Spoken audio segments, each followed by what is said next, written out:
So while my deck's coming through, I'll do a quick introduction. My name is Daniel McPherson. I've been presenting on social here actually at the UK conference for about the last 4 or 5 years. And social's come a long way in that time, but it's quite funny to think that only now with 2013 are we actually starting to get some of the promise that I think social offered for enterprise customers now. It's taken a long time to catch up. But a lot of what I'm going to be talking about is why social really is now. It's absolutely happening right now. I work for a small company called 7Cs. I'm a British guy, I'm an Australian. I spent a bit of time living in India and a bit of time living in Holland. And I've been working with SharePoint for about the last 10 years or so. So, thank you, Roel. We did. All right, I needed that actually to remember who I am. So I did very well there to remember how to introduce myself without a slide. All right, so perhaps... Get mine hidden now, so there you go, maybe you can go. My name is Roel Bethlehem. I'm working for a company called Red Circle over there. We're part of 7Cs group, so we work together with Daniel. I'm a SharePoint architect. I work with a lot of clients, mostly in Holland. Also done quite a few things with social, so that's why I'm here to do some demonstration as well as the sidekick of Daniel. That's me, play a bit of guitar, so that's my amp over there, football, running. So you can find me online, hit me up on Twitter if you have any questions, or look me up on LinkedIn. Great. All right. So deep breaths, and let's get into it. So social happened, guys. I think now's the time to stop thinking about whether social is really right for your organisation. It's time to stop thinking about whether you should dip your toe into the social waters. It's time to stop thinking about whether social can really offer benefits to your organisation, because social has absolutely happened. And if you need any more evidence to prove that, then you don't have to look past SharePoint 2013. SharePoint 2013 really is all about social. Most of the fantastic new features that have gone into that product have come from the social side. And it's clear to me that there are some really significant benefits to be gained by going to implement SharePoint 2013 with all of its social capabilities. So even today, with everything that's happened in 2013, there's still a lot of confusion about what it means, what this social thing means. So I'm just going to start off with the basic definition that I use to describe to customers what it means to be social. So I think the first thing to say is that social computing, it sounds a little bit like an oxymoron. It sounds a little bit like Australian culture, where the second word contradicts the first one. Certainly if I talk to my partner and I tell her that I'm doing this presentation on this thing called social computing, she will tell me absolutely, there's absolutely nothing social about computing, okay? You lock yourself in a dark room and every now and then order in pizza. What is social about that? But it's not an oxymoron. The two words complement each other, and there are some fantastic things, as I keep saying, to be gained by bringing more social to your computing. Word of warning, first of all, this is a massive buzzword, and everyone has jumped on board social. It's a great way of selling more product, and salespeople get people to listen more if they start talking about social capabilities in their product. So you have to be really careful that when you're talking to someone who's selling you social, that it's not just a checkbox on the side of a box, and there really is some substance behind it, because there is substance in this social thing. So if I was to try and simplify down what I mean by social to the simplest possible way that I can, it's actually pretty easy. And that is that social computing is really where the knowledge management train has dropped us off. So wherever we used to talk about knowledge management, forget that, don't use that knowledge management word. Instead, start using social computing instead. Because social computing is bringing all the benefits that we had from the knowledge management days over into today's modern world. Now I want to just put a little bit of an escape clause on that. The knowledge management space is actually a massive space. There are entire departments of universities dedicated to studying knowledge management. What I'm really referring to is the most common type of knowledge management that occurs inside of enterprises. And that's really all about getting the information from one person's head and transmitting that into another person's head. So it's this classic situation where there's this brain drain going out of organisations where people are retiring or quitting or whatever else. How do we capture the information from those people and bring it into those who are just joining the organisation? I think that's the scenario that social computing and social computing tools really tackle best. And that's the side of knowledge management which is really being superseded by everything that we're talking about here in this session. So, in the old days, what happened? Well, in the old days, innovation in the knowledge management space that happened inside of big companies. So there were big companies out there with entire departments dedicated to doing innovation in the knowledge management space. And the reason why that innovation happened inside of big companies is because that's where the people were, the people with the problem. It's because that's where the computer networks were. If you go back 10 years or so, most computer networks really existed inside of organizations, or 15 years ago. Computer networks existed inside of organizations.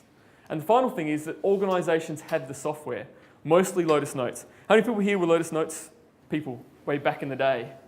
Okay, so it was a fantastic piece of software.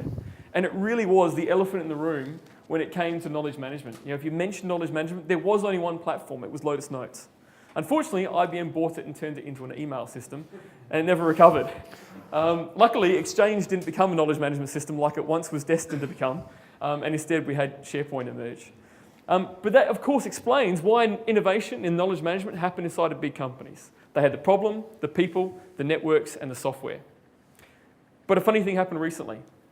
So these days, companies are not doing the innovating. That's not where amazing new ideas are coming from in the knowledge management space. Where great new ideas are coming from in the knowledge management space is from us right here in the room. The great ideas are coming from the social consumer internet. That's where we're learning how to innovate in the knowledge management space. It's just that we don't call it knowledge management. I don't talk to my friends about how I'm doing some awesome knowledge management by sharing a video with them on YouTube. Okay, Facebook is not a knowledge management platform if I talk to my friends. It's a social platform. And so if you look now, the scale of the problem is just much larger. The scale of the problem of solving knowledge management on the internet is a huge problem. And so the solutions that they come up with, because of the scale of number of people using them, are really much more innovative solutions. That's also where the network is. The internet is also a massive network. It connects every desktop and every device that we've got here in the room, a network which we can all go and use. And it also has the most amazing software, this cloud-based software services that we can all subscribe to and use, again, from any device, on any network, from wherever we are. So there's no wonder, really, that if you're looking for the best place to share knowledge, as all of us probably are here, if we're involved in intranets and collaboration in that knowledge management space, if we're looking for great ideas, we should probably stop looking inside. And if we're looking for great ideas, we need to look outside, and we need to bring great ideas inside the organisation from the likes of Facebook and YouTube and all of those sorts of things. And I'm going to give you, again, some really strong evidence as to why that's happening. Because when you look at SharePoint 2013, all I see is YouTube and WordPress and Twitter and Facebook. I see all of those products built into one consolidated platform. So here's some good examples of software which I consider to be doing the world's very best innovation in the knowledge management space. And again, if I need to sort of give you some evidence as to why I think these companies are sort of doing the best job in knowledge management, it's that when I lived overseas, and I was over here in the UK and my mum was back at home, it was impossible for me to share videos. She'd call me up on the phone, she'd say, "You're looking after yourself, are you eating properly?" And it was very difficult for me to convince her over the phone that I was. Then Facebook happened, and all of a sudden I could share photos with her. Now, my mum's not a particularly computer literate person. I could have used my dad as well. There always seems to be mums that are picked on in these examples, isn't it? My dad would have trouble too. But once Facebook happened, my mum could see the photos really easily, and she knew I was looking after myself, perhaps a little bit too well. And that is just, in essence, all I was doing was sharing knowledge. It just happened to be photos in that instance. But that's the way we share knowledge inside of companies. We share knowledge via photos, via text, via audio, and via video. All the things we do on many of these sites that you see up here. So what I'd like you to start thinking about a little bit, and it's perhaps a tiny bit controversial, is to stop looking at these software products as being great things you use in your personal lives and great things you use between your friends, and start to think about them as competitors. Because this is seriously, meet the competition. The new world we're entering into, we are competing with all of those platforms, and that's an incredibly scary prospect. And what I mean by competition is that we're competing with them in terms of the expectation that our users have for the sort of software that they should be using. We're competing with them in terms of innovation. We're competing with them in terms of our users. Because whether we like it or not, the people in our audience, the people that we provide software services to, they desperately want to use this software. And if you talk to them, they don't know what these IT guys are doing. They don't know what these intranet people are doing. I can find much better solutions myself just by going on my browser and typing in basecamp.com, and I'm there. Why don't we just use that? And it's quite interesting. I think a little bit about this bring your own device movement. You know, I guess it's happening a lot. People are bringing their own devices. You know, it was really hard to do until the CEO wanted the iPad, and all of a sudden the policy changes, and now we can all bring whatever device we want connected to the network. Well, when is that going to happen with software? Why is it that only hardware has the bring your own device type concept? When is it going to be bring your own enterprise software? And when an IT department's going to go, do you know what? I don't care what you use. You've got a credit card, you've got an expense limit, go and find the best software you can on the amazing internet and then go to it, go ahead and use it. People are already doing this. And I think that's, in a way, quite threatening for all of us here in this room. In some ways, I feel quite threatened by it. I'm quite excited at another level, but quite threatened as well. So that change is happening. I think the other interesting thing is when you say that, people will say, well, you know, it's another password for people to remember. I was like, well, people just remember passwords. There's no problems there. People have coped with this problem. I think the other thing to keep in mind is that all of that software out there, this amazing software that I had on the previous slide, it's solving all of these problems that enterprise software has been struggling with for years. And give you a good example of that, I went to Facebook the other day and I went to upload a document into my status box on Facebook. And what I found? I find a Dropbox button. So I can actually upload a document to Facebook from Dropbox. Now, anyone who's ever been involved in an integration project inside of the enterprise, it's impossible to do these integration projects, right? It just takes years and years. Here we've got two massive pieces of software on the internet that have solved that very hardcore integration problem. These sites are solving the enterprise problems we've been struggling with for years, and they're doing it faster than we can possibly even think of. So if you fall back on the whole thing that SharePoint's amazing because it's one platform that does everything, well, when you get really amazing integration, like I just talked about, maybe that's not such a great option after all. Don't get me wrong, right? I love SharePoint. But this is a reality I think we're all facing, and it's a reality that's come from the social side. So let's get to know the competition a little bit. And because I think one thing's clear is that all of these platforms I'm about to talk about, they've been the inspiration for many of the features you see inside of SharePoint, okay? Now, don't be frightened, all right? We're going to end on a positive note, okay? But let's go through them. So first of all, YouTube. Absolutely incredible platform for sharing video. Absolutely valuable thing to do in the enterprise. Okay, everyone's got mobile phones today. Everyone has meetings. Everyone does brown bags. Why isn't it easier inside of my company to go take a video and put it up on the internet so people can see it?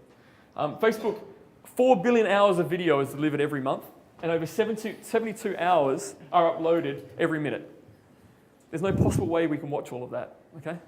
We're out of luck already. Funny enough, there's a nice little video app inside of SharePoint. It's a great, well-inspired feature functionality inside of SharePoint. Microblogging, Twitter. Started 2006. 400 million tweets a day are added on this thing. That is amazing user engagement, isn't it? Wouldn't you love to have, well, maybe you wouldn't love to have that much user engagement on SharePoint platforms, but wouldn't it be great to have people that excited about using a bit of software as that particular application there? One quick thing I'll throw in about Twitter. How many people think Twitter is a disaster and will never make money and it's a waste of stock buyers' funds? Okay, not many people. Actually, every year I ask that, the number of hands goes down. So Twitter's really valuable. The most interesting thing about Twitter is it filled in this gap that Google had. If you think back with Google, you could search for anything, right? Unless it just happened. And that's still today. You can search for anything in Google, except if it just happened. And Twitter filled that gap. It filled the just happened gap. You can search on Twitter for stuff that just happened. And that's an amazing thing for this amazing search engine Google to not be able to do, isn't it? It just sort of went under the radar for years. And there's newsfeed. So SharePoint inspired from Twitter, we've got this amazing newsfeed. Make no mistake, this is the number one reason to go to SharePoint 2013. It is the number one thing that would drive users to use SharePoint more. It's the thing that's missing in 2010, without any doubt. Stack Overflow, it's a bit of a geeky thing, but it's a Q&A site, something you want to do inside of organizations. It started in September 2008. In 1 year, it was the most popular destination for developers across the entire internet. And it did a lot of really cool things around reputation and badges. We've got communities inside of SharePoint 2013. What's it got? Reputation and badges. Foursquare. It made the most mundane activity imaginable, even more mundane than posting that you cut your toenails on Twitter, checking in, okay? 3 billion people have done that incredibly mundane thing, checking in. Why? Because you might become the mayor. Amazing, huh? What drives us as people to do this crazy stuff? But gamification, and again, that's in there. You can see you've got badges, which was the number one thing that Foursquare did to drive this behaviour in people. We've got badges there in 2013 now. Kickstarter. How many people have heard of Kickstarter? Okay, quite a few. It's amazing. I mean, I don't know how this Silicon Valley thing keeps pumping out these amazing ideas, right? But Kickstarter, you've got an idea, put it on Kickstarter, see if you can get people to fund it for you. What's that? It's just innovation. They do as well, they give you millions. Exactly, really do. People will say, I need 50,000 to make this little idea work. Sure, here's $1 million. Knock yourself out. There's lots of examples like this. But this is innovation, right? This is something that I've seen lots of companies really try and do properly and never actually do properly. But there's a good example of how we do it. Unfortunately, 2013 doesn't have an option there. But they've raised $482 million for 39,000 projects. Clout. Many people know about Clout. Okay, quite a few. I was very skeptical of Clout to start with. Clout is all about trying to give you a score in terms of the influence you have amongst your network.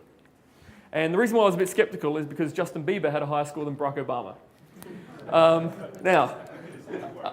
They have corrected this now. So apparently the things you do in meat space or the real world, as opposed to cyberspace, apparently those things count now, and so they've got a score to help you do that. So I'm a 60. My entire essence online is boiled down to a number, and that number is 60.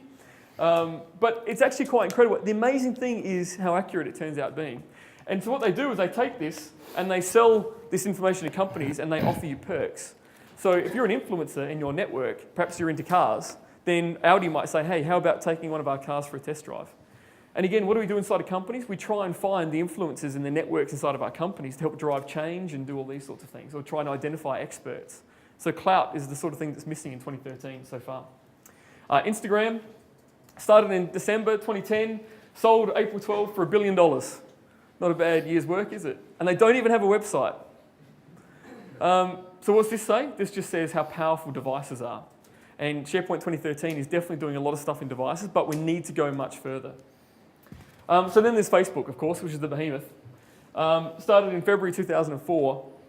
1 billion active users. I always feel like doing that whenever I say a billion. But 1 billion active users. The amazing thing about that number is that's not, oh, I signed up once and got an account and then never went back. That's 1 billion people who on average sign in once every 2 days. There's something this site is doing right and we should copy it. Because there's a lot of people on here that are sharing knowledge, but not only that, they can't wait to share knowledge, they're desperate to go and share knowledge. And there's an example there of my site, which is really a lot of the stuff that we did in Facebook. So what I'm trying to say here is that all of this is happening. And it's happening whether we like it or not. And the quicker we can go in and start to provide our customers, the people that use our intranets, with alternatives to all of these platforms, then the sooner we're going to have an engaged audience which is really desperate to share knowledge. And so what I want to do now is hand over to Roel to go through a bit of a demo on what SharePoint 2013 offers, some of those social features.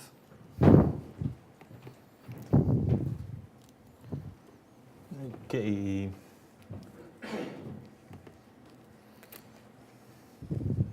How do you switch now? Do you want a hand? A Mac. I'm not a Mac user. Do you know, when I first got this Mac, I actually had to get someone from the audience to help me to work out how to get around. Okay. Is that right? Yeah. All right. Okay, we're back at Safari. What I'm going to show you is basically, it's all running in SharePoint Online. So everything here you're going to see is live. You can create this environment yourself as well. We're going to give you the URL where you can do that. And basically you will end up with a complete SharePoint site, SharePoint Online, with all kinds of content in it. Because I think you saw me talking about playing guitar. The only way you can learn to play guitar is just by doing it. So I'm always saying to all the functional guys, just knock yourself out, go and play around with this stuff. That's the way you learn it. What I've done here, I'm scrolling down a little bit. We have a bit of small resolution, so that's why it's a little bit hard to see. What you see down here is the microfeed web part. So basically that's your news feed. Technically it's called the microfeed web part. And basically here I can see, you can see I'm logged in here as Guard Ford, and I'm following myself, so that's great. So here I click on everyone, so I can see everyone's messages. Well, obviously it's still collecting the latest news, so that might take a little while, because there's this kind of provisioning process for it. And here I'm going to see the mentions for Guardfort. And you can see, for example, that he's mentioned by somebody called Dorina Peschke. So basically here I can keep up to date with everything that's happening within the company. There's also something called the site feed, and that is just on one site, so what's happening on one site. But mostly when you go to a portal page, like I do here, you want to see everything that's happening, which people you are following. Now, this guy Guardfort, he's a member of the Salesforce, so he needs to interact. So he follows a couple of sites as well. So if you go to his My site, we get a bit of a broader view. Who's actually following? So here we go.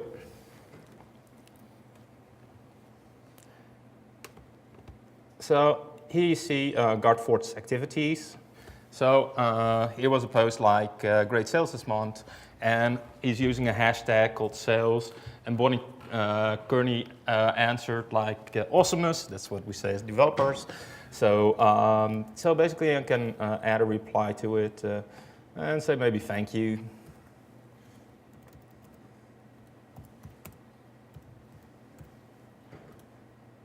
And I want to do a mention.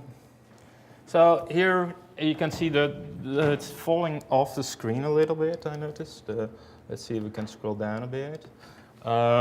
Here you can see when I just click the add, I can see people I'm following. So I'm getting a hint like, oh, okay, I want Bonnie, so I'm going to select her. So there's just Bonnie Kearney left. So, and I'm going to post it. Now I could also say, like for example, use a hashtag, and you're going to see what happens. So, and while I start typing, it actually appears what kind of what tags I can add, hashtags I can add. So, for example, I'm gonna do something with sales, but I can also create my own if I wish. So I'm gonna say great, and like you also see the picture. The little icon for photograph, so I can also insert a photograph here. So basically that's what I can do here.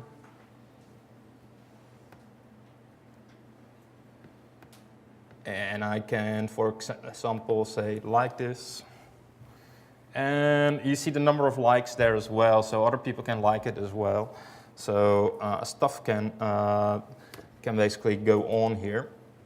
Okay, let's go a bit back. Let's go to the newsfeed. Here in the newsfeed, you can also see like how many people Guardfort is following, how many documents he's following, how many sites. So if you go to following, you can basically follow three things. It's either people, sites, or documents.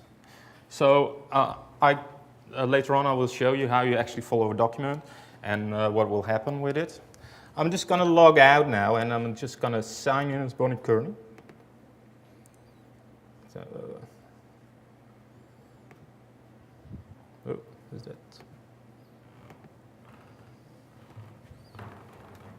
Oh, we're having trouble signing you out. Okay.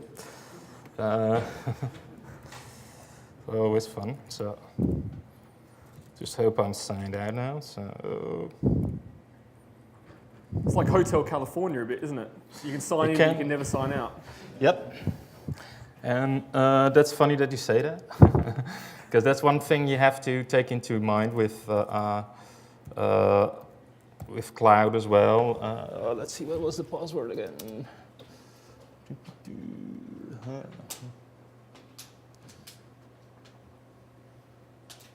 Okay.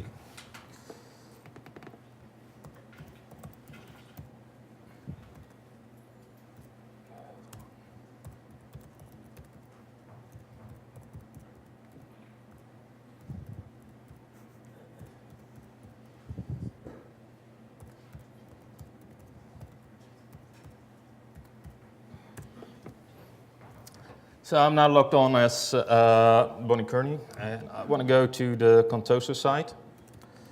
So let's go to Contoso, there we are. Now the funny thing is that Bonnie Kearney is not following Guardfort, but yet she sees things that Garfort is doing. So you might think, why is this happening? Like I said, you follow three things. You can follow three things within SharePoint Social: the people, the sites, or the documents. So now, because they're both in the sales department and they're both following the sales side, that's why stuff from Garfort is actually showing up here. So I can see, I've got a mention here, so let's have a look. You can see the thank you by Garfort, and I can go into the conversation. So.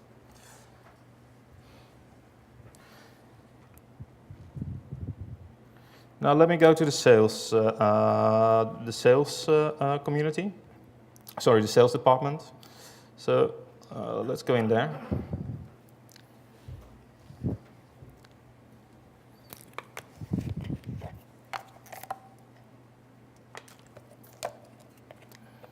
So that looks like a sales and marketing site. I can see all these KPIs. So let's scroll down a little bit. And here I can see that I have the pricing guidelines. I think that she's already following this document, but let's have a check. What's also new here is basically I directly see that what's in the document. And if you look up there, it also shows how many views it has. So for the good content to bubble to the top, basically because the views are tracked now as well, it's easier to find the good stuff. Okay, let's try and follow. I think she's already following it. So it basically says I'm already following this document, so let's go in here and follow this document as well.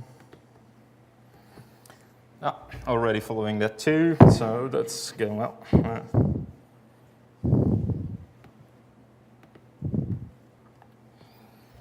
So now following this document. So I'm following a couple of documents. So basically what I want to achieve is basically whenever somebody changes this document, I want to have it in my newsfeed. Because the newsfeed I directly see on the homepage. I can see it there, I can see who changed it. So basically I might also want to have it on my mobile device because there's a couple of apps for SharePoint now as well that you get your newsfeed on your mobile app. So I basically want to be notified anytime on any device. So let's go back to Garfort. So signing out again. It seems hard. There's a bit of an error with that error message though, isn't it? Because you seem to log out pretty successfully. Yeah, it's a bit, I'm just getting it in Safari here, so I don't know why, but might be a Safari related thing. And I'm gonna log on as Garfort. It was Gart F. It's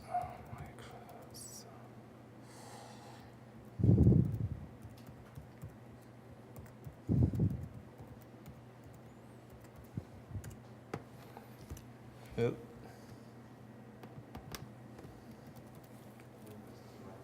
Yeah.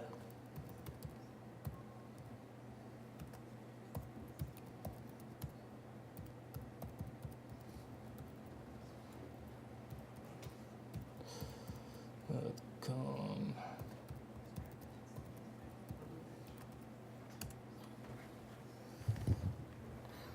So basically I'm going to change the document now in the department of sales and marketing.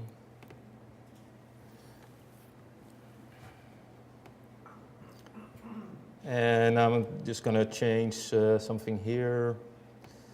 So we can all see that. Yep. No, and another one. We're given a pretty thorough demo of login boxes as well. Yeah, I'm very good at that.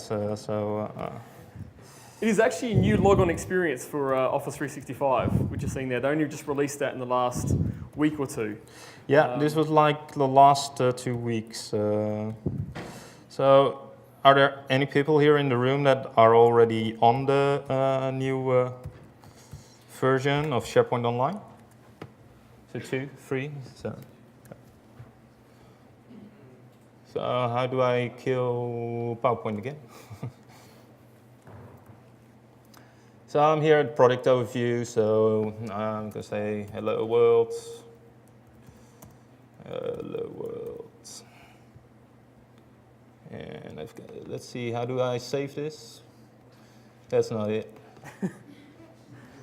Uh-oh. Help. You're in an infinite loop. Yeah, Go back. How do I get back? It's the floppy disk. The floppy disk? Yeah. Okay, and you go back. Hang on, I might have to go. Let me drive. You gotta help me here. You gotta All help right, me it's here the drive. four finger flick you have to do here to get back. I'm there not we go. very into these it's gestures, this- so just save it. There we for go. me. I think that's saved. Yeah, Did it save? yeah, I It's think very so. quick. So, Okay. so just There you so go, just now go you're like back. this. Okay. All right, good. So I think it's updated now. So let's see if I can see that. Well, it doesn't show me as changed. Let's see. Do edit properties. Sales test. Okay, save. So that should give us a change as well. So now you're going to see the gray log on experience again. So we're going to sign out again. And we're going to go.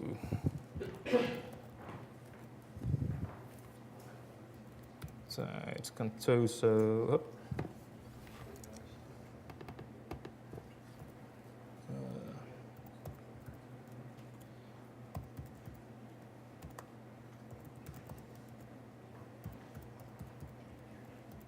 There's quite a lot of pressure on you at this point, Roel. Yeah, I know. It's hot. It's hot under these lamps. Don't make a typo. I try not to. So here we go.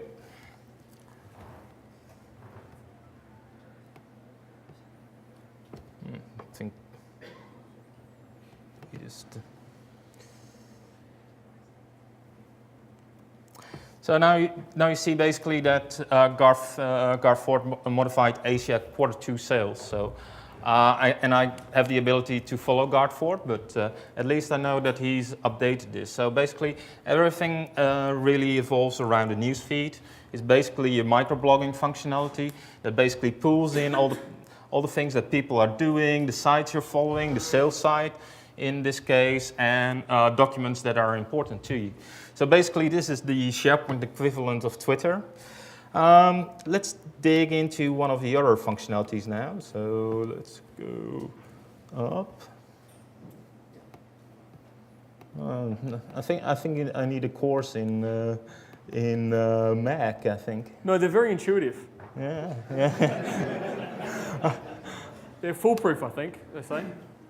Well, not with me. Where is my... that. Well, let's go back one. That's not where I wanted to go, so sites control. So I'm looking for my... Wow. There's a little bit of comedic interlude we've got here. We watch Roel fumble around on a Mac. I'm missing my... Let's go. Here we go. I clicked that body part. I'm now going into the community site. So basically another thing that you want to do is probably create a community site. And here we have a couple of them. So here's one called Product IDs and Brainstorm. So basically this is like a discussion place for people where they can discuss about like how to get product development forward. So let's have a look at that and see what we can find there.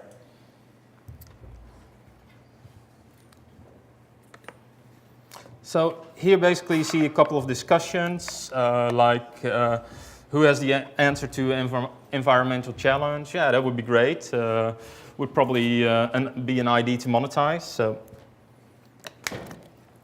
could well be a product development.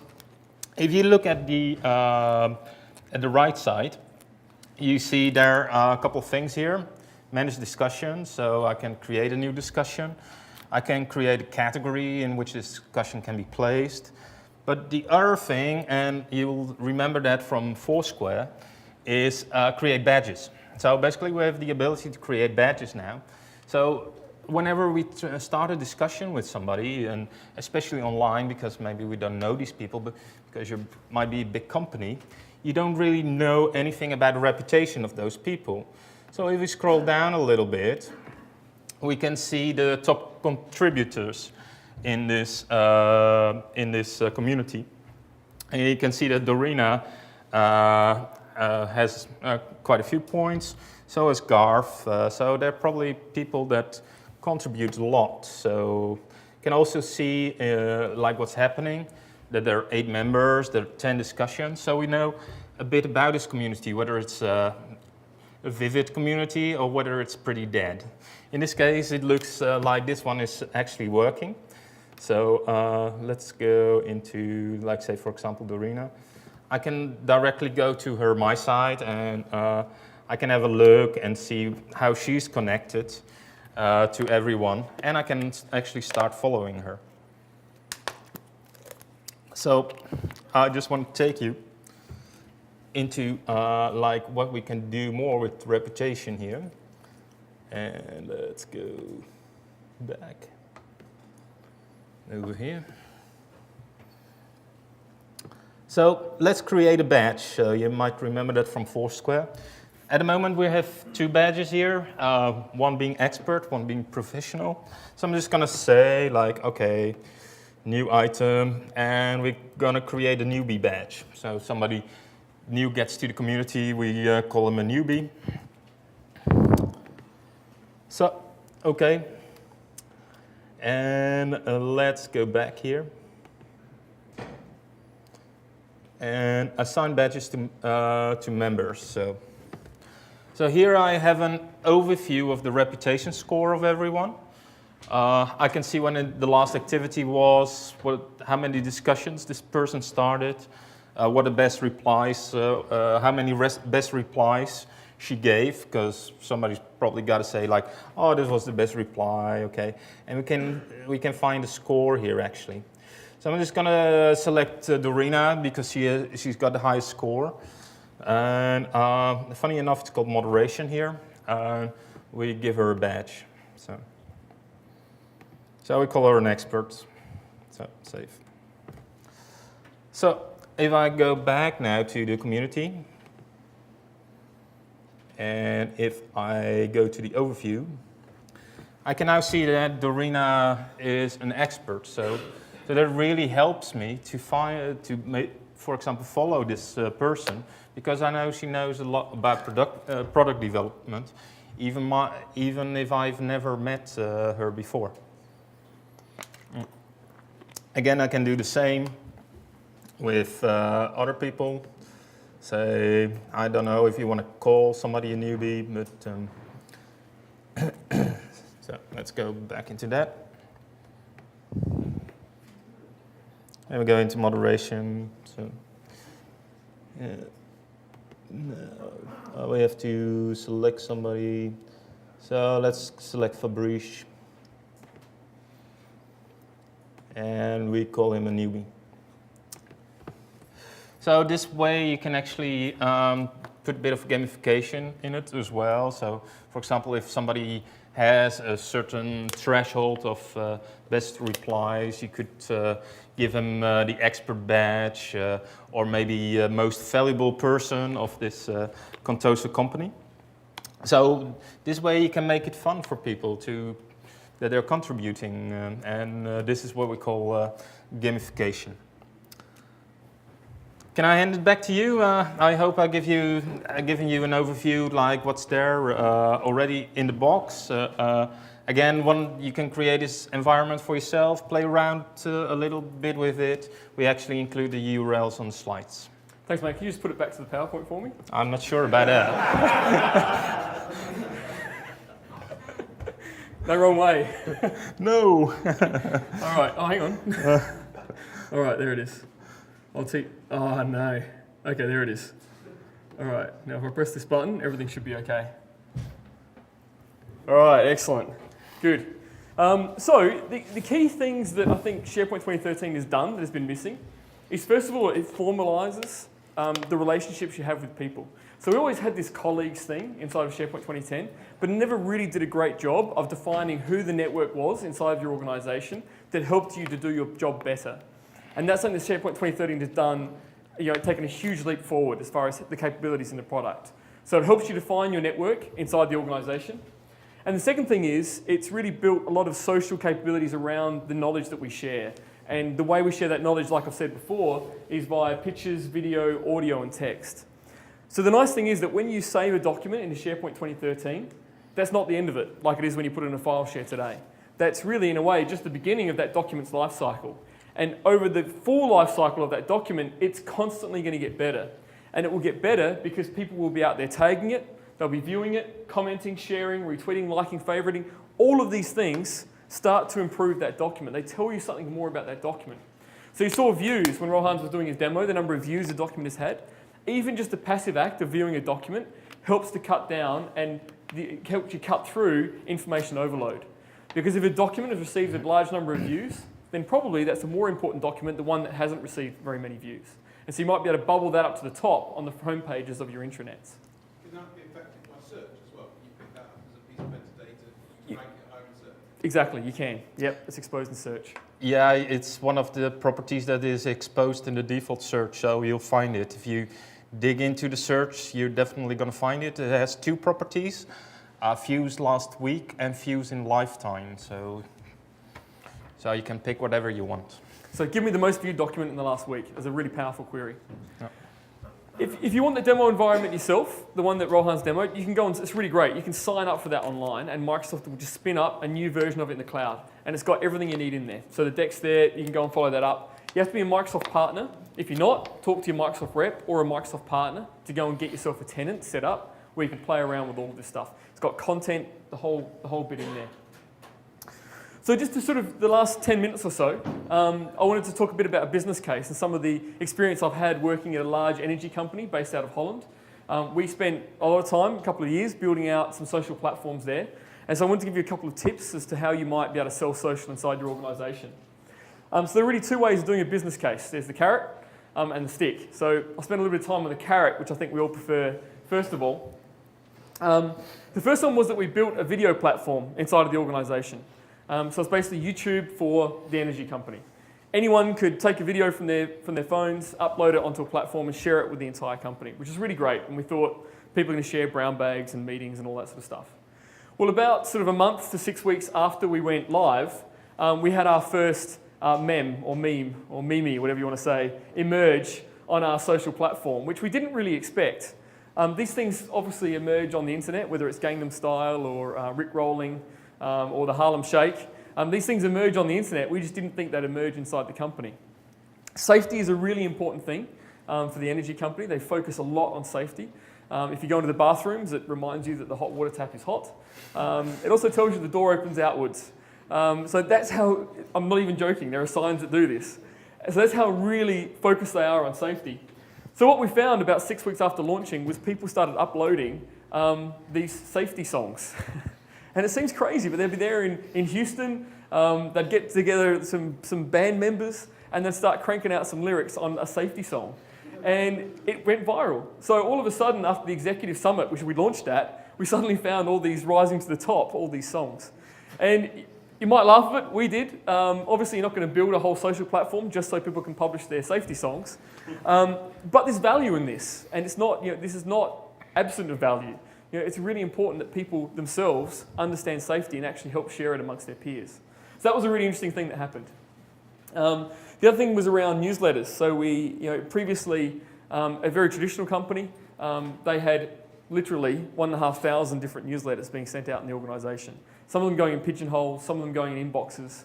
I mean, your inbox was full of newsletters that came in based on the country that you were part of, or the business unit you were a part of, or the location.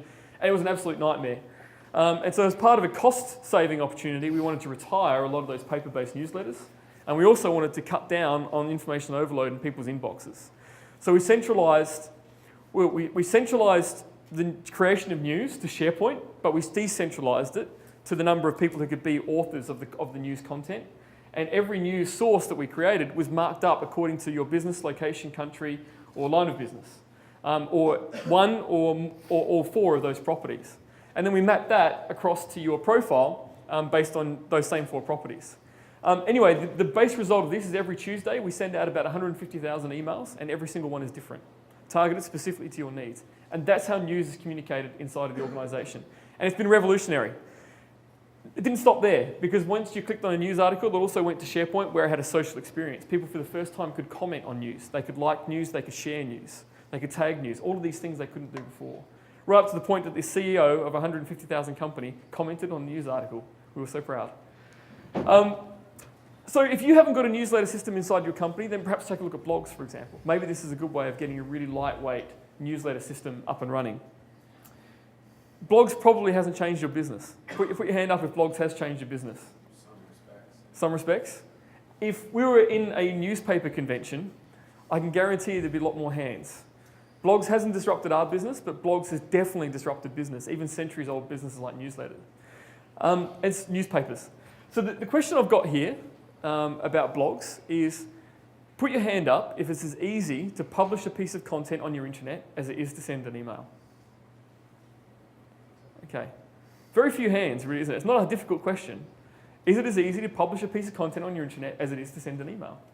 Here we are in 2013, and only a few of us can put our hands up. I think that's a really poor reflection on where we are with our intranets, because that should be a really basic thing to do. And what happens next is the next question people say is, well, where's all this knowledge going? It's just stuck, it's locked away inside of my inbox. Why? Because it's the easiest way for people to share that knowledge. We have to provide them with easier alternatives. That's what all these platforms do. The YouTubes, the WordPress, they make it really easy for people to share knowledge. And make no mistake, our users already know this. They're out there sharing knowledge on top of these platforms. But are we always sharing knowledge, or are we just sharing content? Because not all content is knowledge. Sometimes 90% of it is dross. Yeah, so I think the main thing there is not to start to try and make distinctions. Let social technologies make the best content bubble to the top and become knowledge. I guess that's the answer. Is that we can't determine what's going to be knowledge and what's good to send around. We have to outsource that to the wisdom of the crowds. That's kind of the model. So here's a quick thought experiment for you as well. Imagine that we're running out of keystrokes. Okay? We've reached peak keystroke. They've stopped manufacturing them. Okay? Sometime in the middle of next year, you look down on your keyboard and everything will be blank. There'll not be a single letter on a single key. How will that change your behaviour? What will you do differently? Well, I think if you start to think about that, the inevitable result of that is you'll start to try and get more bang for buck for every keystroke that you press. A great way of doing that is starting a blog. It's not for everyone, by the way. Some people will probably prefer to share their knowledge via video, some via audio, some via small updates. But at least provide people with the option. Give them a way of getting that knowledge out of their heads and into digital form where it can be shared and improved. So here's a fun thing actually about, so before I move on, so I missed a bit of a short take there. So just to finish on a couple of funny notes. I've talked a lot about, the value of social to the individual, and what the benefits are to the individual. If I have a blog and I share my knowledge with another person. But there's also amazing benefits you can get if you look at all this social stuff in aggregate. And so just to sort of demonstrate just how powerful some of this stuff is, there's a few interesting experiments that Facebook are doing. Now, Facebook have access to all of our social data, okay? Now, I'm not saying it's true, but Facebook could potentially know when you're going to split up from your partner before you do, okay? What I can tell you they definitely know is they know that you're more likely to end a relationship on a Monday, Tuesday, or a Wednesday than you are on a Friday or a Saturday, which is quite interesting. They can also tell you which months of the year are bad for relationships. Because what happens is Facebook has a relationship status. Now again, you might laugh and think, okay, yeah, that's fine for doing this stuff in my personal life. How does that help work? How does that relate to business? Well, the same sorts of signals will come from a business social implementation inside your organisation. So here's another good example. Has anyone heard of the Facebook Gross National Happiness Index? Yep, a couple of people. So Facebook did this really interesting thing. They looked at all of our status updates. And they took the status updates and they ran them through a system which could then tell you whether that status update was happy or sad. They took the results and they graphed it, and this is what they found. This is for the US. You can see here that Halloween is quite a happy time. You can see that Thanksgiving has got a peak of happiness. Christmas, New Year's, and Valentine's Day are all very happy times of the year. That's pretty much right, isn't it? That's sort of correct. I hate Christmas. Okay, I think you're represented here. You are represented, but unfortunately, you weren't overwhelmed. So let's have a look at another place. Here's the United Kingdom. Overall, slightly less happy. I think that makes sense. Less happier times of the year as well. You've got your Christmas, you've got New Year's and Valentine's Day. And then we've got Australia as well, which is sort of in between. You know, we've got Christmas, New Year's, Australia Day and Valentine's Day. I haven't quite worked out why Australia had a little bit of a down, he had a really downer half of the year. When I look back, all I can sort of find is Michael Jackson died around here. I'm not sure if Australia really suffered badly from the death of Michael Jackson, but anyway, that's there. So again, you can sort of think, well, that's great for Facebook with status updates. How does that help my business? Well, when I saw this, I thought back to my days at Microsoft when we used to try and understand what the morale was of the company. And so the way Microsoft did this is maybe the way that you do it is in your organisation. They send out the Organisational Health Index Survey. Okay, fantastic. Can't wait to fill that out every year. And they'll ask you a whole series of questions. They say, right, hi, Daniel, can you tell me if you're happy? Yep, I'm happy. Great. Can you tell me if you're really happy? Yep, absolutely, I'm really happy. Okay, are you really, really happy? Yes, I'm really, really happy already. And that would be it. That's how they'd work out what the morale was of their employees. Well, how about if you could do the same thing on status updates? How about if you could start to analyse the status updates in aggregate that are being generated across your whole company? Maybe you can start to get a good indicator of what morale was like in your organisation. Maybe you can start to see trends emerging via hashtags. Maybe you can start to read people's minds a little bit better and sort of get more innovation through watching what people are talking about on these massive social networks inside your organisation. I think it's really interesting. I'd love to find a company that's keen to experiment with that sort of stuff because I think it's fascinating. Quick question on that. Do you think companies would be, people in companies would be less inclined to write negative statuses so it might be slightly? Maybe, but then I think if I look at the company, the energy company, wow, I couldn't believe some of the stuff that people talked about there. You know, I mean, it was really open and direct. Might just because they're a Dutch company largely, but you know, it was really direct. I couldn't believe it. And yeah, there's always this whole thing about what about the abuse? What about if they use swear words? You know, what about if they put 17 web parts on a page? None of this stuff happens. You know, we didn't see any abuse on any of these platforms at all because people know it's a password, you know, and that's me, that's identity. So I'm going to finish just quickly on the stick. Here's a really big stick as far as I'm concerned. I mentioned safety and how important it was to this company. Well, there were situations where people were doing the right thing and they were on rigs and they were walking around the rig and they'd find a rail and that rail would be particularly rusty. Okay, it's a safety hazard. And so what they want to do is report that back to have that rail fixed. So what do? They grabbed their phones, took a photograph of it. Excellent, this is exactly what we want people to do. Only how do they get that now to the occupational health and safety teams inside their organisations? Well, they'd upload it to Flickr or Twitter or whatever was easiest for them, they would upload it. Now, that's a huge risk. That's not the sort of thing the companies really want to happen. But that is the sort of thing that's happening every day inside of your organisations today. People are taking the path of least resistance to get the job done. And quite often the path of least resistance isn't through your governance procedures. It isn't through your overwhelming policy. It isn't through awkward user interfaces. It's through this amazing software that's out there in the cloud. And 2013 is a sort of platform which will allow us to compete with that software that's happening out there on the internet today.